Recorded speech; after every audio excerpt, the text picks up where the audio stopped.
Կաթողիկոսները, տեսեք, հիմա մոդա է մեր կաթողիկոսին քննադատելը, բայց կաթողիկոսները հսկայական դեր էին կատարում հայ ժողովրդի ներքին կյանքի կարգավորման հարցում եւ իրենք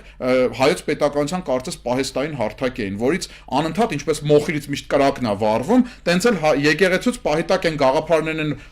վառվում, որից առաջանում է նորից հայոց պետականությունը, Անիի թագավորությունը, Կիլիկիայի թագավորությունը եւ այլն։ Ավելին կաթողիկոսները նաեւ արտաքին բանակցությունների մեջ էին եւ ըստ էության խոշոր ֆեոդալ էին, ընդ որում ունիվերսալ ֆեոդալներ էին։ Եթե ասենք բագրատները, սյունիները կամ այլ ֆեոդալներ միան ես տարածքում էին, կաթողիկոսները ունիվերսալ ցանցային կառուցվածքով հայ ժողովրդին են իրենց